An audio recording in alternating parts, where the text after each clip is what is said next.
My name's David Barron. If you're a regular listener to this, you will probably notice that our normal host, Joe, is absent. I have yet to understand. I haven't been able to get a hold of him, so I simply hope he's well. And if you were here last week, you heard about the particular drama that I went through. I am still going through it. I got an infection from a cat bite and had to have a surgery. And it was educational, and I'm learning to do everything with my non-dominant hand now. So I'll have an unwrapping this next Tuesday and maybe able to switch my mouse over to my right hand, which would be a blessing. I managed to switch everything over. So my emails are all voice to text and learning to do things in a new way. So what I wanted to talk about today is dealing with social anxiety, and particularly clients who report social anxiety.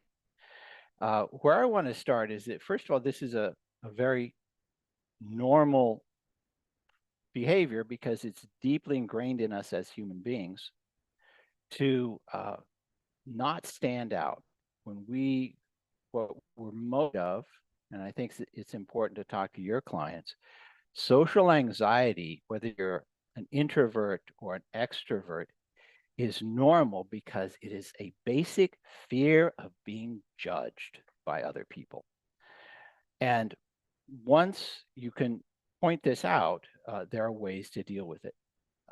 So going through this process, I wanted to introduce a couple of things that I do with people and then open it up to Graham and Hammer and whoever else who's online here to hear.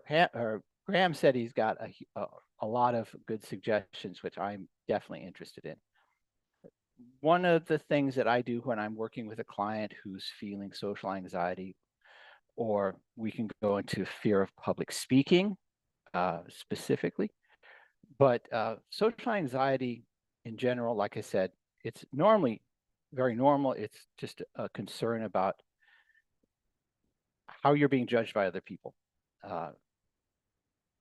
What I tell people is to recognize that everybody is, they put on themselves a mask so that they don't suffer childhood injuries to their ego. And so if you start with that, the first thing, and I tell this to my clients, the first thing you're going to start to see is that everyone has on this mask, and everyone's trying to pretend they don't have a mask. And once you see the quality of effort, or even recognize it in yourself, it makes everyone much. There are some very simple things I will always coach someone without hypnosis first for things that they can do to sort of deal with the social anxiety. The first is just get comfortable talking to people and using small talk.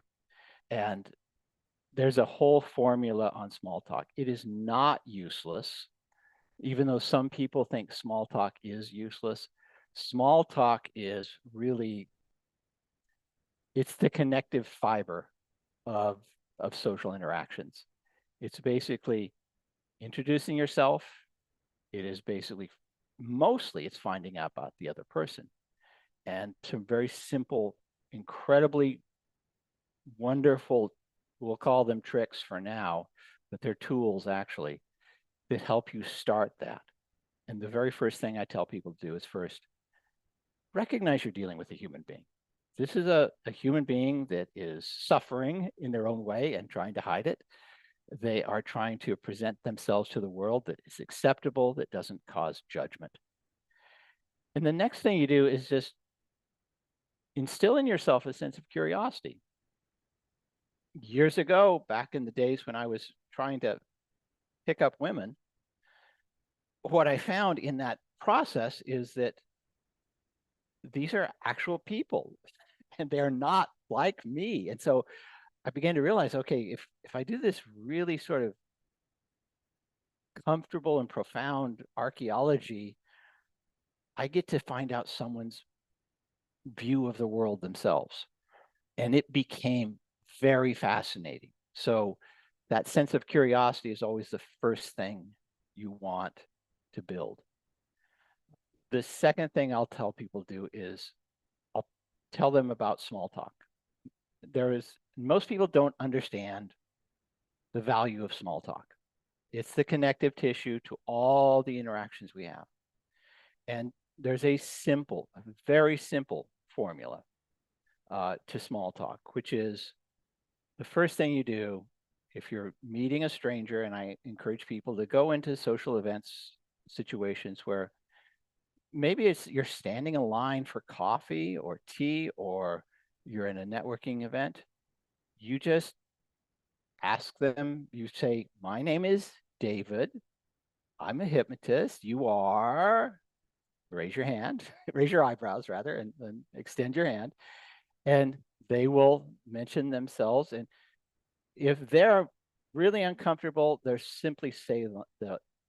simply say their name. So you add to that, tell me, what do you do? And then you listen, and you listen intently.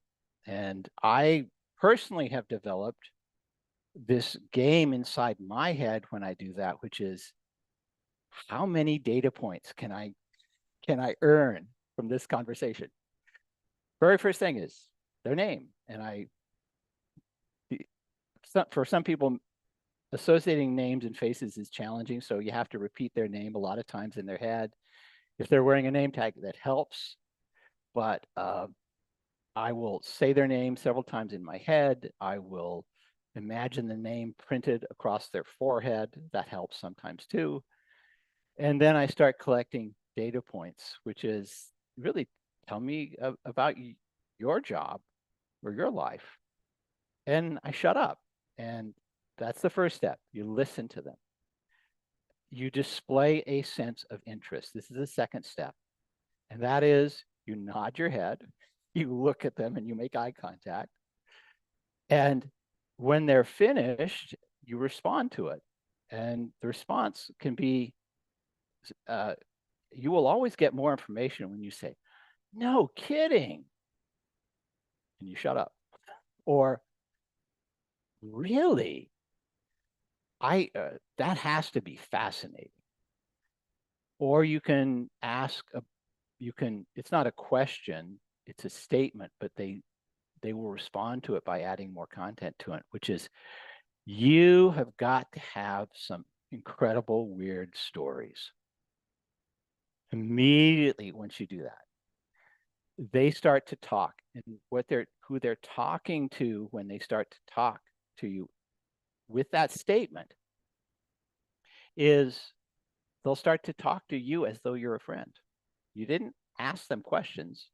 You made a statement, and now they're just eliciting more information. So react to whatever they're saying as if, and if you have deeper questions, like open-ended questions, which is, an open-ended question would be one in where they have to tell a story. And that would be, well, let's phrase it so it's not a question. It's actually a statement, which is, I had a friend who did that job. He had some of the weirdest stories about the people he interacted with. And again, it's a statement, and they start to talk about it. And the next is follow up with another question, and then again, respond to them. In my interactions, I do this occasionally with people I meet. I go to a gym, so there's regular people there that I've never talked with occasionally. And so I got this one conversation going with a fellow who he's like 6'4" and 220 pounds, and tattoos all over himself. And I found out his name is Adrian.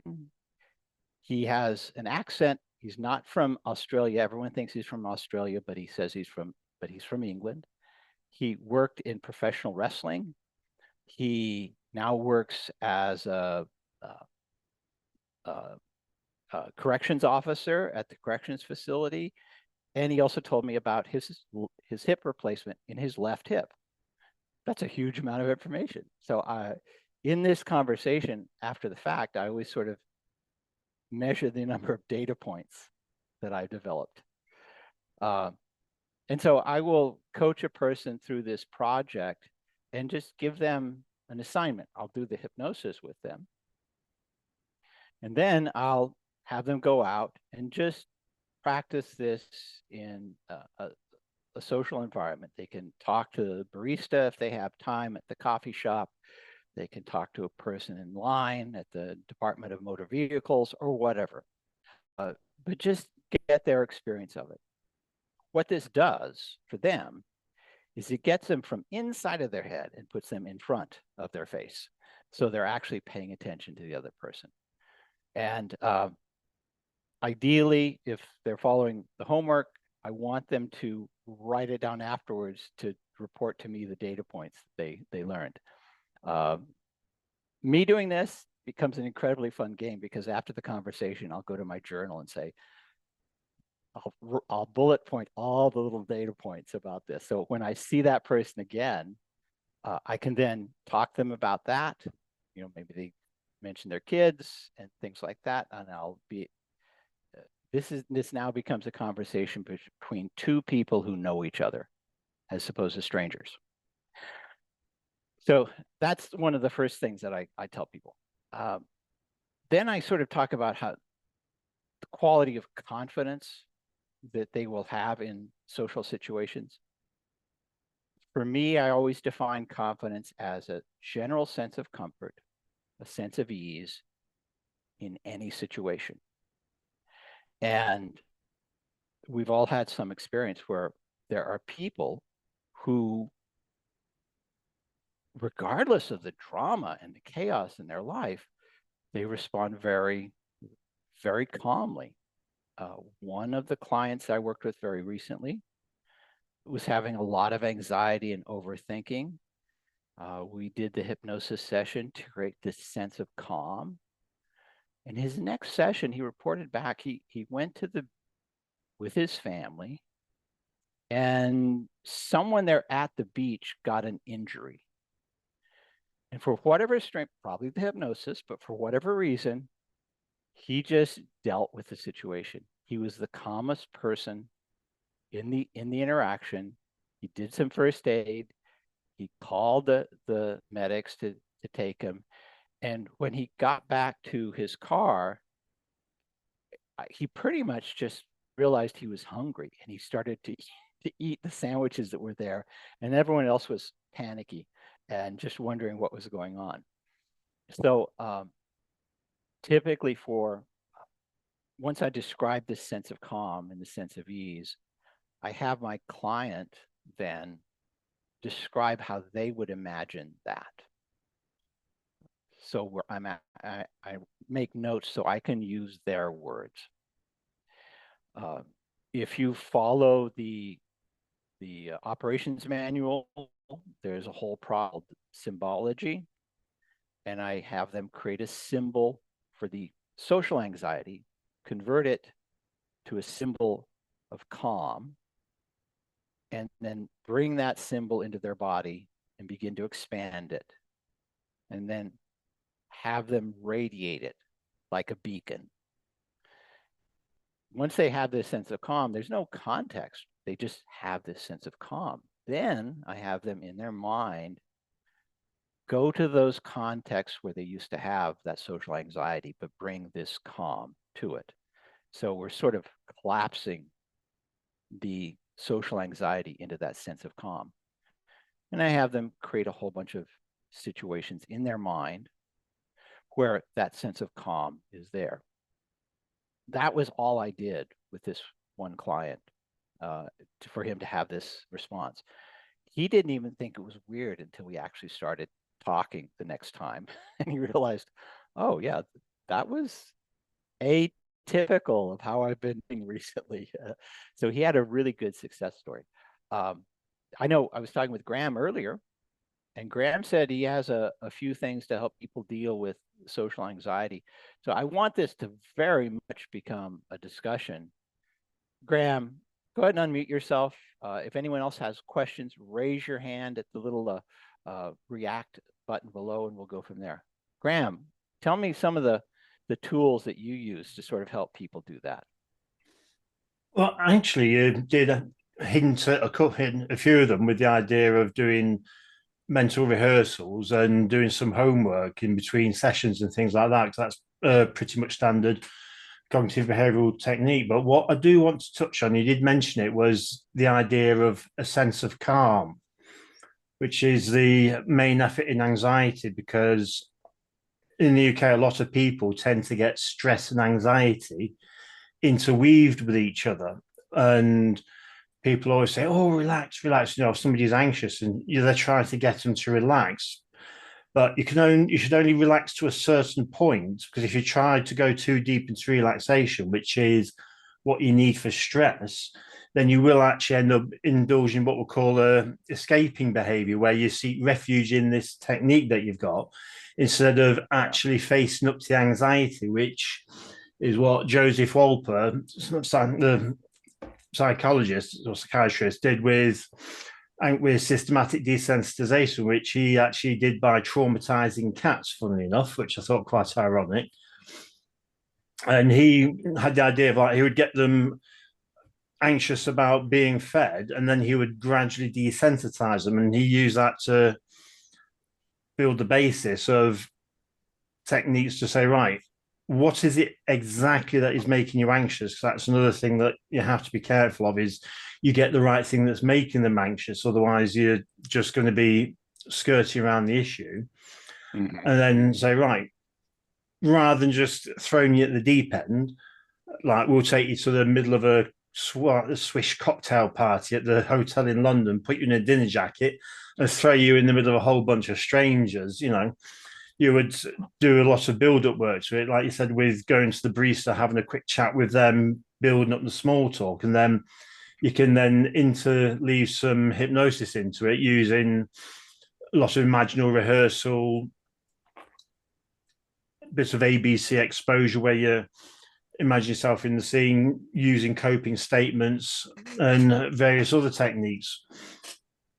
Well, I think the main thrusters is getting that desensitization to what it is, and quite often they'll give you a whole list of things that makes them anxious, and then your job as the therapist is to say, right, let's sort this out into a hierarchy of anxiety using subjective units of distress. So they might have a situation where they give it a rating of 20%, and that's asking for an extra biscuit at Starbucks from the barista, and think, well, I can pretty much do that. Then they have like the 90%, which is being in the middle of a big social function. Then you have to start not so much as at the 90%, but not so much down at the too lower end either. Otherwise, they'll not really make any progress. You have to then say, right, let's take something low on the hierarchy, but enough to get you going with it. And it's something that will make them stop and think a bit with it.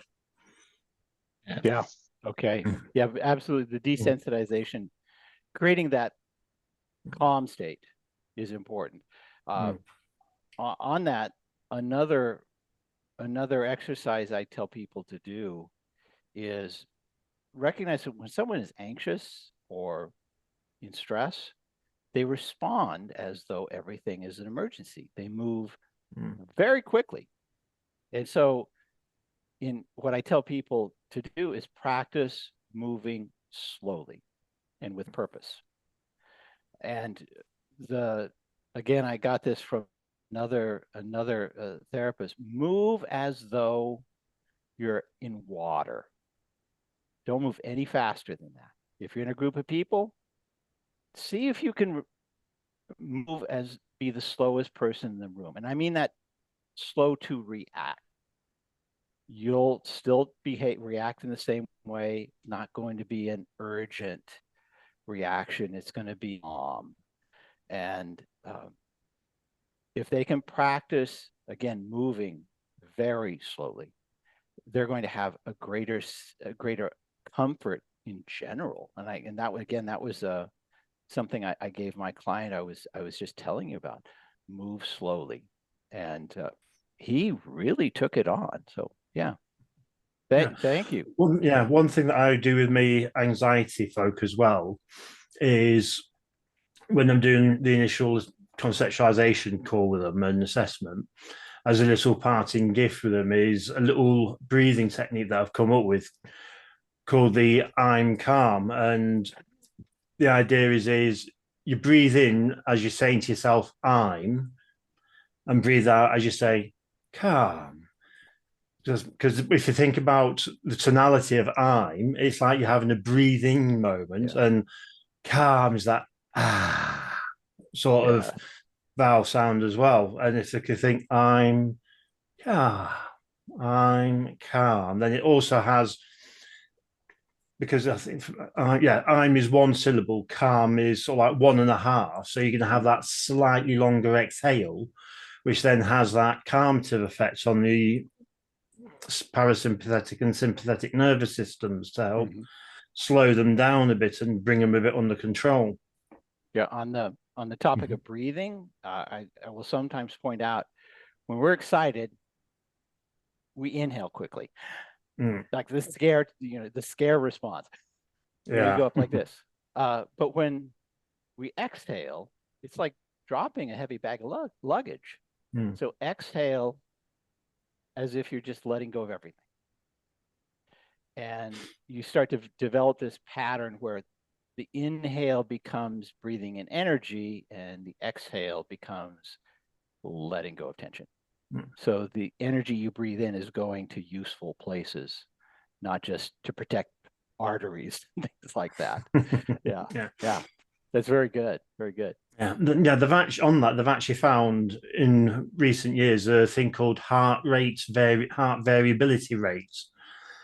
And what they did with loads of things, I also saw it myself a couple of years ago, is your heartbeats has got a slightly different pace when you're breathing in compared to breathing out, and it's got a very slight variation, and they can use that as a measure of how well your system's functioning. Because I found if you've got very little heart rate variability, then it's just like you're breathing in, out at the same rates, and it's putting too much stress on your system for the autonomic nervous system.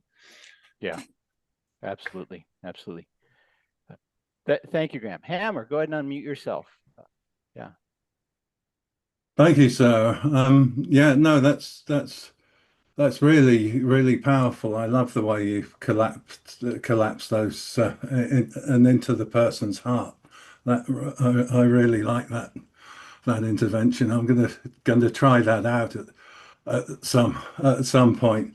Excellent. With anxiety, when I'm dealing with people, there's two sides to this coin, because if they come to me and they're anxious, then the first thing I've got to do is to actually get them out of that anxious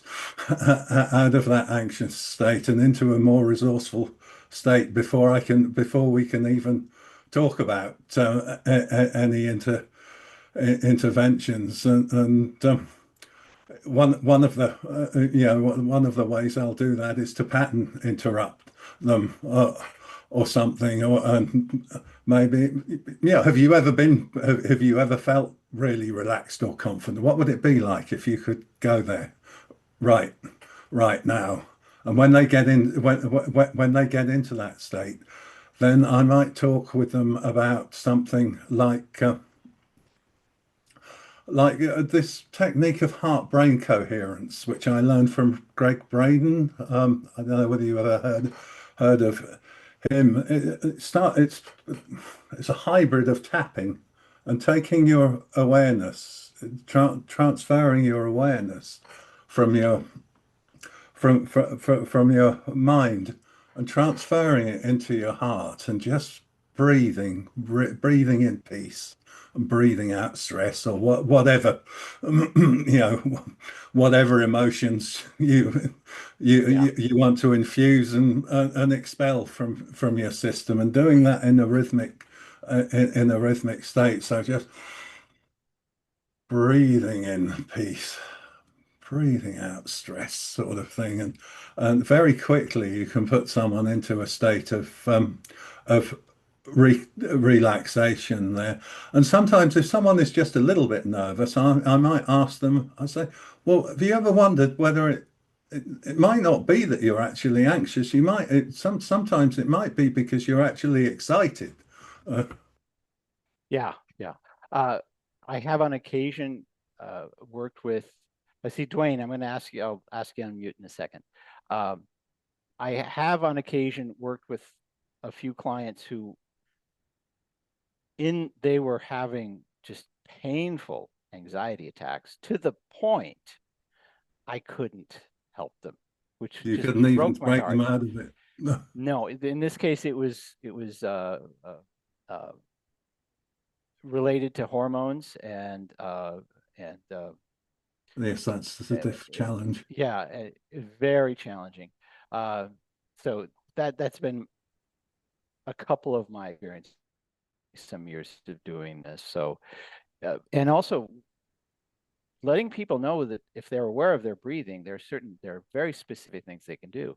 If you want to get anxious, only breathe from your shoulders. That will give you a lot of anxiety.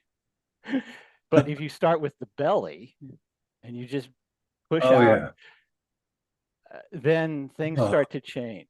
Yeah. Yeah, very good. definitely. Dwayne, you raised your hand, so go ahead and unmute. There is such a thing as being too calm as well. Get so calm that you're almost towards a Mr. Spock Vulcan level of detachment, and you will seriously creep people out when you're not intending to. And you will give the wrong impression when you're not intending. I think As Graham I was can talking speak about from that. experience recently, but yeah. Oh, you got so calm. People thought you were weird. Yeah. Yeah. Well, I mean, it depends on the situation, I think. I was worked up ahead of time, so I took some ashwagandha to calm myself down somewhat, and then that didn't it so much that it was basically to the Vulcan culinary level of discipline, which was not helpful. Okay, lesson learned. I always say there's no failures as long as you learn from your experiences. So yeah, it's a good point. Graham had mentioned there's a point where you can get so relaxed it becomes a mechanism of escape, and it could make you non-functional for the situation. So it's good to be aware of that. Yeah. Anything else about that, Dwayne? No, not that.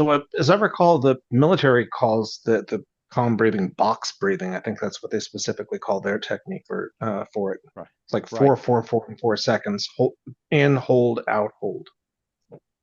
Right.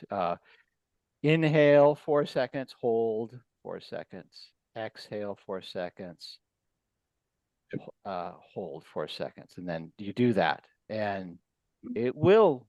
I mean, my little Fitbit has a little device to help me relax, and it measures the quality of stress that's reduced in doing that for 5 minutes. It works incredibly. So it's always good to practice. First of all, get familiar with the practice and do it. Yeah. Okay. Anyone else? Okay, I want to close with an interesting exercise I just discovered, which is it's about using your small talk in a social situation where there are several people.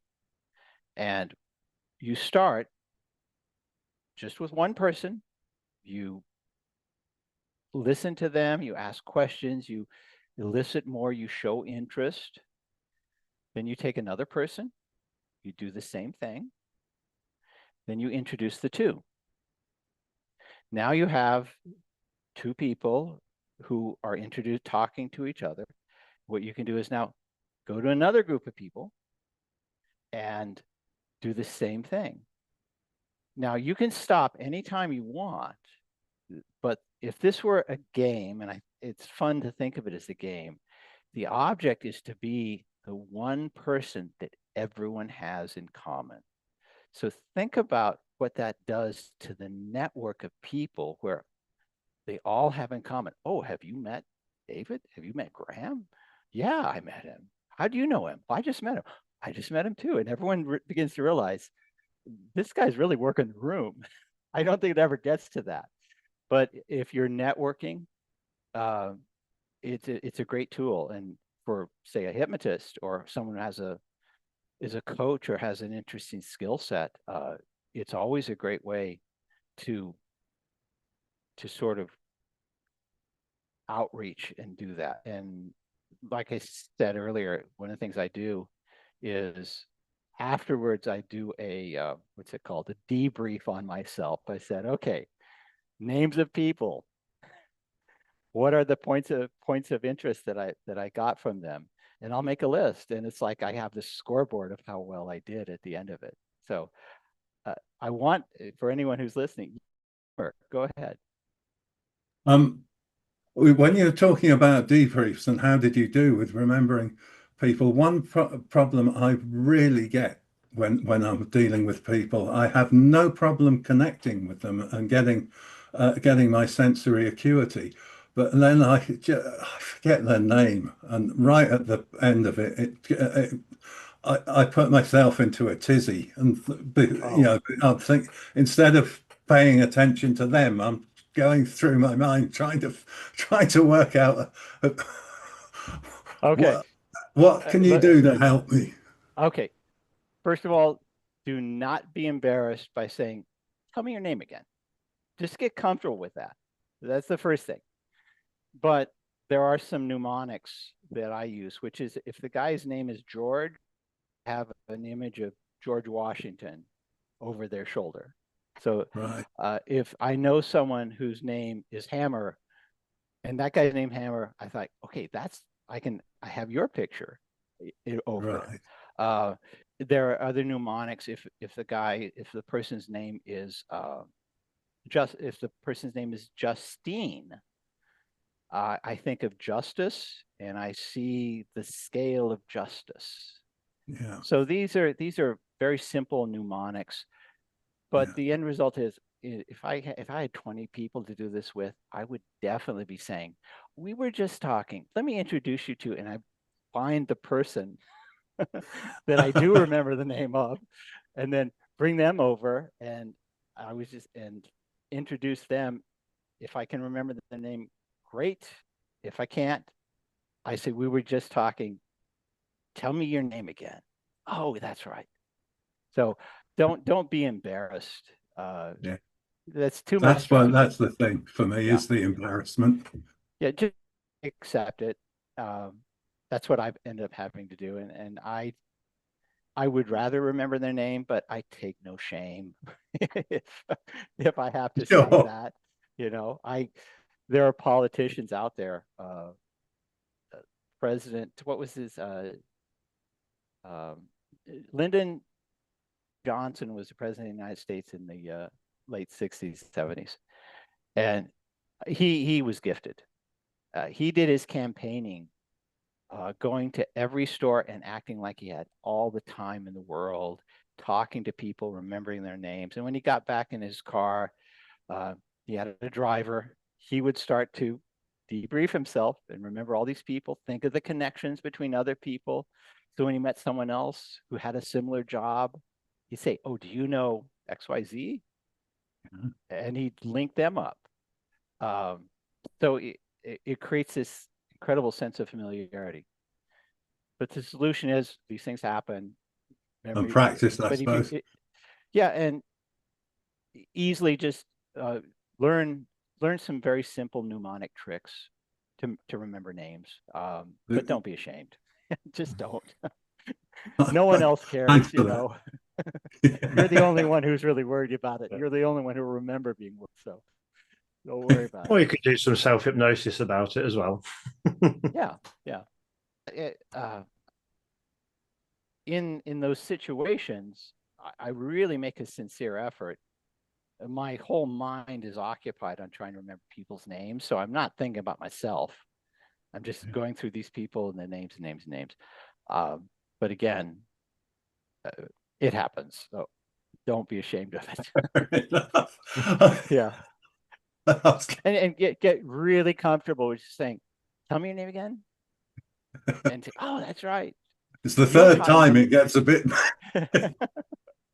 embarrassing. I think you better practice your mnemonics and get a memory peg in there. All right. Definitely. All right. Is there anything else? Anything anyone wants to contribute to this process? If anyone is listening to this on YouTube, bring some comments down below, and I would love to hear your response. But again, I'll recap. First thing, just know that everyone is trying to protect themselves from embarrassment and shame and worry and social judgment. We're all just wounded children with adult faces on. That's the best way to look at it. And be very, very curious about other people in social situations. What I want to do at some point, talk about how to do this through in a public speaking environment, because I do have a technique I learned that I did a public speaking event and I got so energized from it. I couldn't sleep for hours afterwards. It was crazy. So, any last questions or comments before we wrap this up? All right, guys, thank you. Yes, Graham. Oh, so I was about to say, if anybody wants to try using the I'm calm breathing technique I talked about earlier, then please feel free to do so. And if you get a chance before next week, let me know how it went on, because it's okay me thinking I've got this great thing going on that seems to work for me, but I want to see if it can work for everybody else as well. Okay. I will try to make a PDF people can download with some of these tactics and strategies in there, and it'll be available on the YouTube video. All right, guys. Awesome. This was awesome. Thank you guys so much for showing up and contributing here.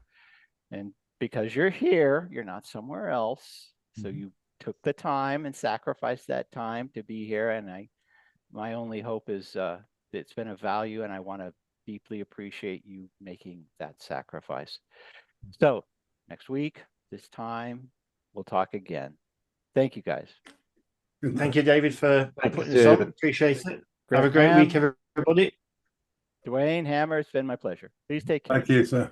Bye. Later, all.